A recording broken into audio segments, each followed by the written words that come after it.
ఏపీలో ఇప్పుడు present elections జరగబోతున్నాయి. ఒక 30-40 రోజుల్లో అయితే ఎలక్షన్ రాబోతుంది. అయితే ఎలక్షన్ అయిన తర్వాత ఏ పార్టీ అధికారంలోకి వస్తుంది, ఎవరు సీఎం అవుతారని మీరు అనుకుంటున్నారు? మాకు టీడీపీ కావాలని మేము అనుకుంటున్నాం. ఎందుకు? టీడీపీ మాకు ఇప్పుడు వాస్తవంగా క్యాపిటల్ లేదు మనకు ముందు ప్రస్తుతం. మనకి రాజధానికి క్యాపిటల్ లేదు అసలు. ముందు అది కావాలి మాకు. అదే చంద్రబాబు నాయుడు అయితే హైదరాబాద్ డెవలప్మెంట్ చేస్తారని మాకు ఆశ. అంటే స్టేట్లో క్యాపిటల్ లేకపోయినా విలేజ్లో ప్రతి విలేజ్లో క్యాపిటల్ పెట్టాము, సచివాలయాన్ని స్థాపించాము అంటున్నారు. మరి దేనికి దేనికి ఇప్పుడు మా చదువుకున్న పిల్లలకి జాబులు లేవు అసలు.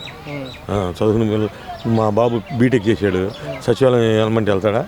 సచివాలయం జాబ్ వాలంటీర్ చేస్తాడా? అసలు ఒప్పుకోలేదు.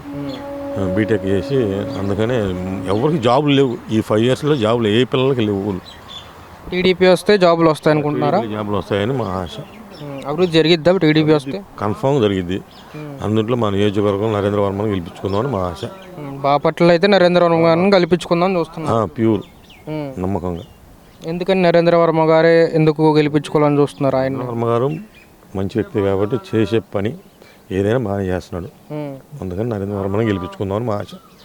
కోన రఘుపతి గారు మేము కోన రఘుపతిలోనే ఉన్నాము. మాకు నచ్చగా ఇటు నరేంద్ర వర్మ దగ్గర వచ్చేసాం. అది అంతే. ఎంత మెజార్టీ రావచ్చు? మనం చెప్పలేము. అది బాగానే వస్తుంది మెజార్టీ ఈసారి మాత్రం. గెలవడం అయితే కన్ఫామ్ వర్మనే గెలిపించుకుంటాం. Okay, thank you.